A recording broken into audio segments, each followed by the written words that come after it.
and welcome to another episode of TheJasmineTea. I'm your host, Jasmine, and tonight I'll be recapping the Queen of the South finale with my Wonder Woman co-host, Jaressa Harris-Bowser. Say hello to the people. Hello.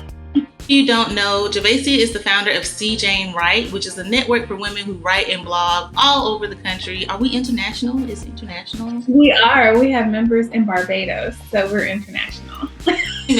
So you can head over to cjanewright.net to learn all about her services and how she helps women live a life worth writing about. Now, we are going to start off the episode with some what's been brewing moments, and that's simply what Black Twitter has been talking about on Beyonce's internet in regards to Queen of the South. So, number one, this is the series finale. After 5 whole seasons, we're finally coming to an end. So I want to know, what attracted you to the show in the first place? So I love crime shows. Yeah. I mean, I'm obsessed with crime shows. I think it's because, like, in real life, I'm a good girl. And so I think I live vicariously through fictional criminals. But only fictional criminals. I don't like true crime because I will stay up all night, like, upset about the victims. So I don't like true crime, but I love crime shows. And my husband is actually really into Narcos. And even though I love crime shows, I couldn't get into Narcos. But then when I saw the first preview for Queen of the South, I was instantly hooked. You know, I love this idea of, I love a good started from the bottom, now we're here kind of a story. And I love the idea of a woman running things. So for me, Queen of the South was like Narcos for feminists. So I loved it. I can see that. I do love Narcos. It is very gory. That gets me sometimes.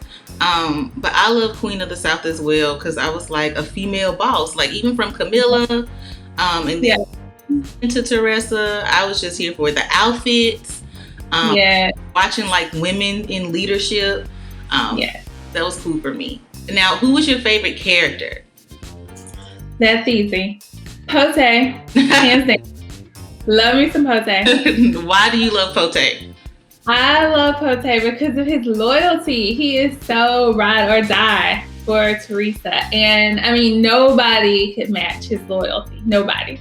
And, he would just like get stuff done. He protected her. He had her back. He supported her.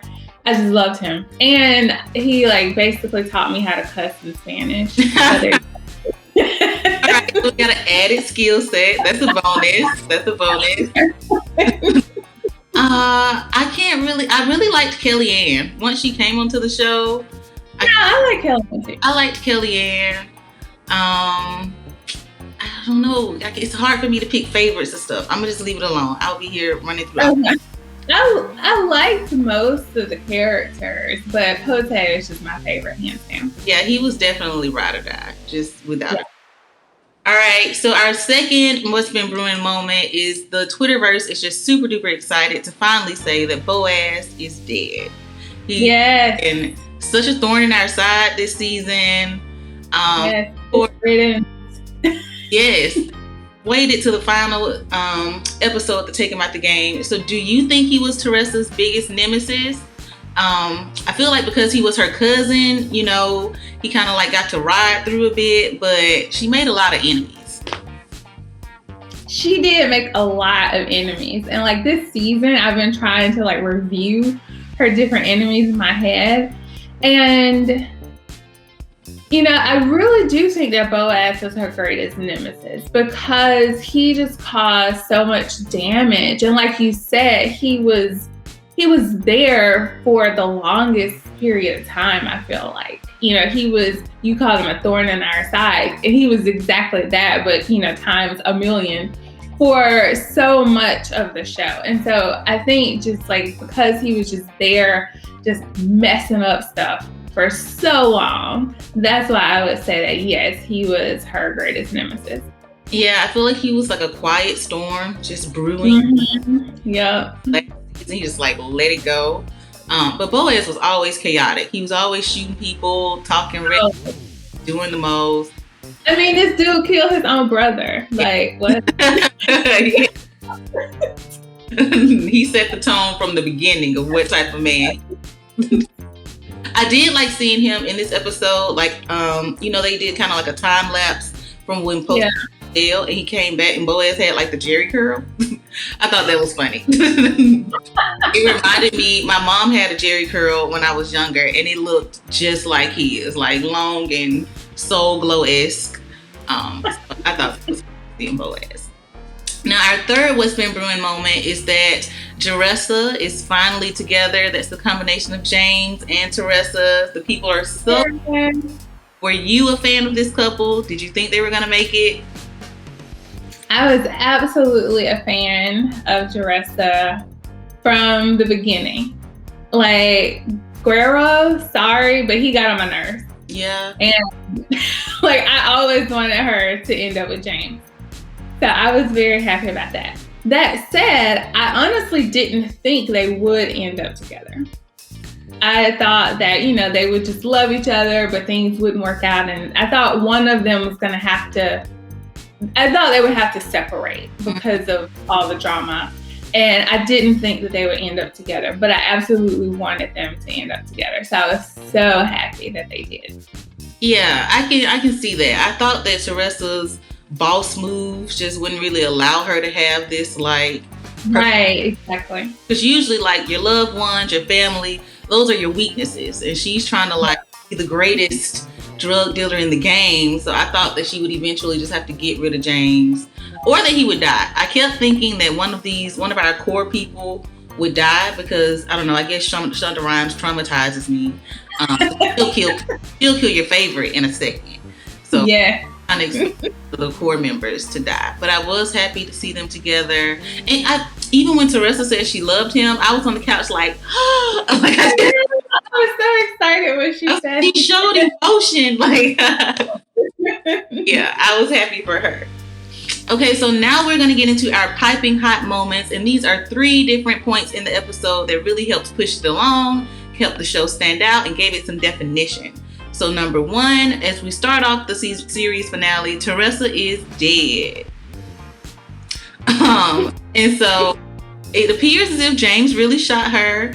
And we're going through the episode as if she's not here anymore. So were you buying this story? Because, the previous episode ended with James firing that shot. As we know, he never misses. And Teresa hits the ground. So were you buying it? Not for a second. Not for a single second. Especially when I saw that it was James who shot her. Mm-hmm. Like as soon, because, they showed us that in the previous episode. Mm-hmm. And so as soon as I saw that, I was like, oh, well, whatever. This is all part of her plan. This whatever. Because it just didn't make sense. He had been very loyal to her throughout these seasons, even when it meant putting himself at risk. So it wouldn't make sense for him all of a sudden to just change the game and kill her because Devin said so. Like, it just didn't make any sense. So as soon as I saw that he was the one who shot her, I was like, oh, well, she's not dead. Now, what got me was that, who was the stunt double then? That's what I was wondering, because the person looked like Teresa who got shot. That was what I was wondering. Because when the body hit the ground, I was like, oh, well, snap, this is Teresa.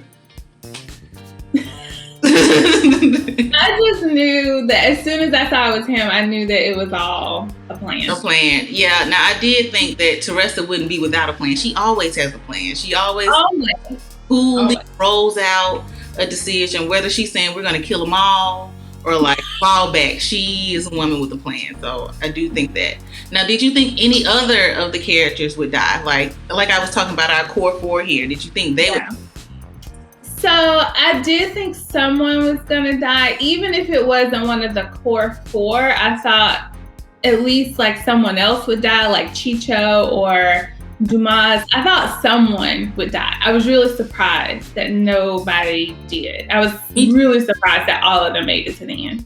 Me too. And maybe that was like a plot twist in itself, because typically people don't. Like, typically somebody does die or somebody gets, shot up. I really thought Chicho was about to die when he got kind of trapped in that trailer. I was like, Yeah, me too. Especially because Pote is like, Chicho. Yeah. I was like yelling with him. I was like, Chicho. Like, he was about to get taken out. Chicho really grew on me, because when he first came, he was always a kind of quiet character. Mm-hmm. He never really said much. He's kind of like Pote's wingman. So I was like, okay, if we have to sacrifice somebody, it can be Chicho. I'd be sad. But he made it out too. So, all right. Out to the writers. That took me by surprise. Yeah, me too. Our second piping hot moment is when Boaz took his seat on Jaressa's throne. We see that he bought Jaressa's house. He also tried to get Devin to start working with him, but Devin was serious when he said he was out the game. Like, I guess jail really did a number on him, and I can't blame him for that. Or Dumas, you mean? Dumas, yeah, Devin. Yeah. Devin's like skinnier, Dumas a little thicker. So once James let Pote know that Boaz's crew was coming after them and Kellyanne had to run and disappear, did you think we were going to see her again? I did. I did think we would lose someone. I didn't think it would be Kellyanne. Because, and my reason for this is probably not a good one, but we had already been traumatized by seeing poor Tony get blown up. I didn't think that the writers were going to traumatize us again by making us watch a pregnant woman be killed. So I just did not think the writers were going to do that to us. That's a good So yeah, I felt like I was pretty confident that Kellyanne was going to make it to the end.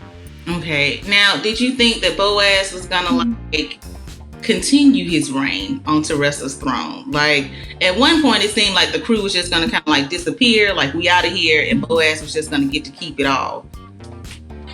No, I never thought that was going to happen. Because, first of all, Boaz is just too ridiculous to actually sustain his power. But on top of that, as we've said, Teresa is always a woman with a plan. And so I knew that she had a plan, and I knew that that plan was going to take him down in the end. If you just think back to the previous episode where she's meeting Kostya and he thinks that he's about to kill her, and she's like, but guess what, boo, you already dead. Yeah. So she always had a plan. So no, I didn't think for a second that Boaz was going to win.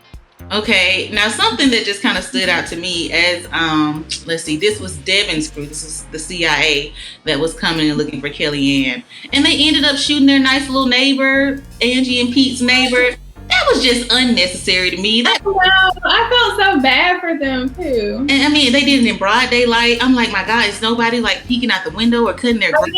Yeah, that was so messed up. In broad daylight, and dragged him away. And I just felt like that was unnecessary. So R.I.P. to him. I know. It was totally unnecessary. Now, as they were all unraveling this plan, did you ever think like, oh, this is not going right? Like, they're doomed? Especially when Pote got arrested. Like, that kind of shook me for a bit. But how did you feel about it as things were kind of like unfolding? I was really sad to see Pote get arrested. And so like I said, I knew Teresa had a plan. I knew she wasn't dead. I didn't know that we would get the beautiful, happy ending that we got. I thought that it was kind of going to end with Pote still in jail and us not really knowing what happened to him. And, and him being separated from Kellyanne and his child. So there was never a point where I thought like, everyone's doomed forever. But I just thought that I didn't know that we would get such a beautiful, happy ending that we did. Mm-hmm. Okay, so were you as excited as the Twitterverse out here to see Pote kill Boaz, especially after this like brutal knife fight and all that jazz? He really took him down. Yes, it was. I was surprised that Boaz would even fight him man to man. Yeah. And I don't think he would have if his crew hadn't said like, hey dude, like, Pote's a legend, so you need to do this right. Otherwise. Right. So I was surprised that he fought him man to man. But once he agreed to fighting him man to man, I was like, oh, he's gonna Good point. So our last hot moment is that, surprise, Jaressa is not dead. In fact, so we've already said that you expected Jaressa to have a plan. So were you team boy or team girl when it came to baby Pote? We didn't find out till the very end. What did you think it might be? I definitely wanted it to be a girl, and it was. So I was very happy about that. Just because seeing Pote, how he treated Teresa all these years, how he was so, supportive of her and how he protected her, just made me think that he would be a really good father to a girl. And so yeah, I was definitely team girl, so I was happy.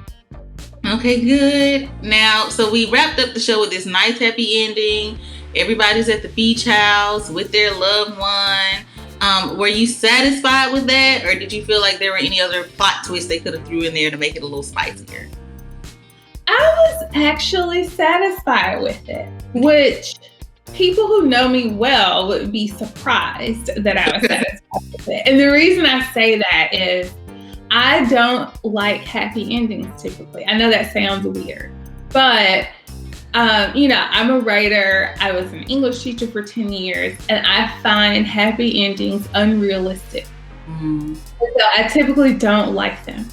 And this happy ending, just being honest, was unrealistic. But I wanted that happy ending.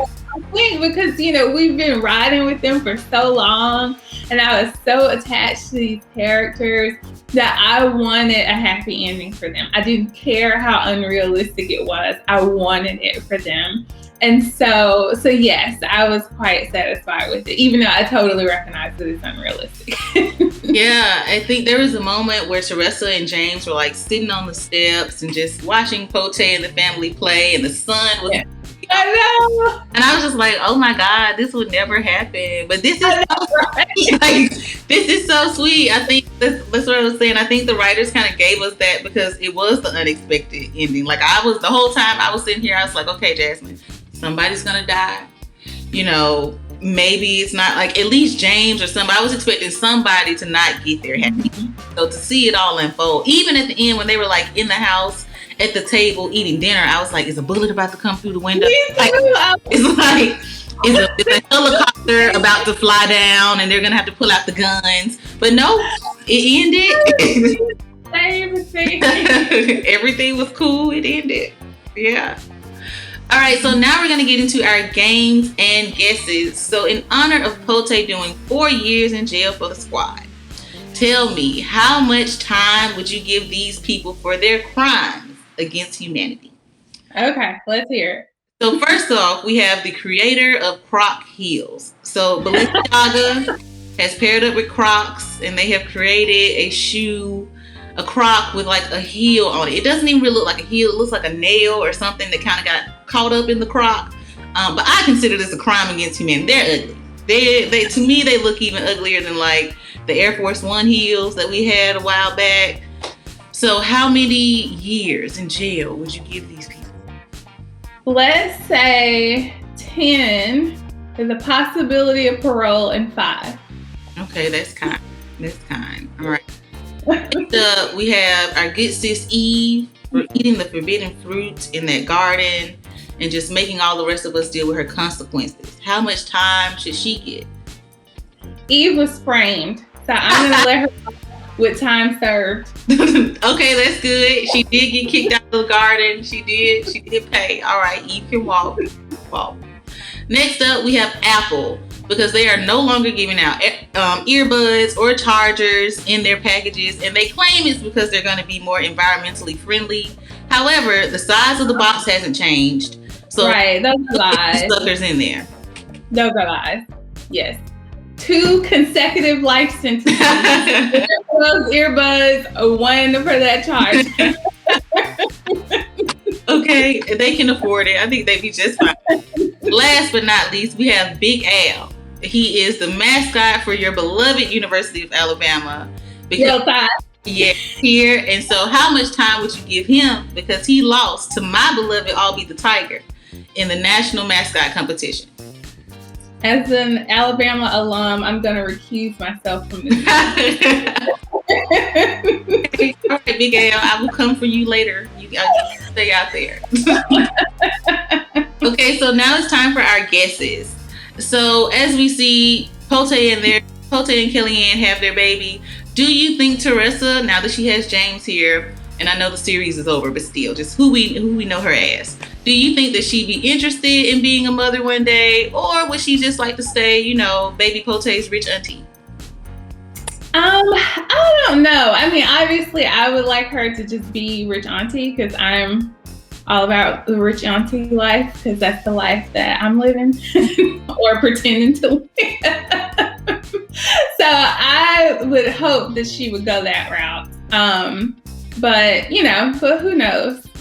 Who knows? She was very, she was very motherly with Tony. Mm-hmm. So she may want to have a child, but I also do think that being the rich auntie could kind of fill that for her. Mm-hmm. So I agree. I don't really see Mama Jaressa. She has like very good motherly instincts, like, as with Tony. And I think having baby Pote, I wish did they ever say her name? I keep calling her baby Pote, but I don't think they ever said her.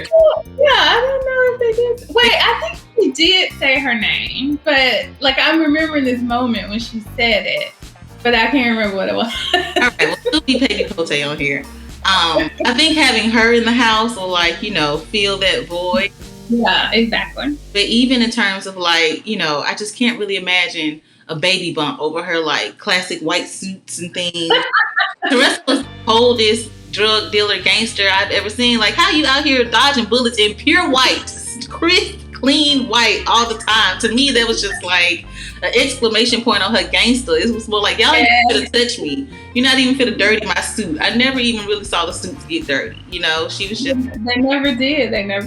Clean with it.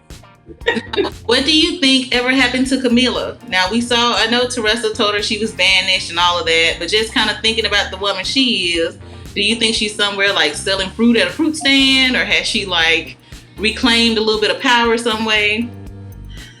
That is a good question. And I honestly hadn't thought about Camilla in a minute. That's a good question, because I think it could go either way, because I think on one hand she could be just exhausted from that life and could want to just be selling fruit somewhere, but on the other hand she is a woman who just she's a powerful woman, and so she wants power.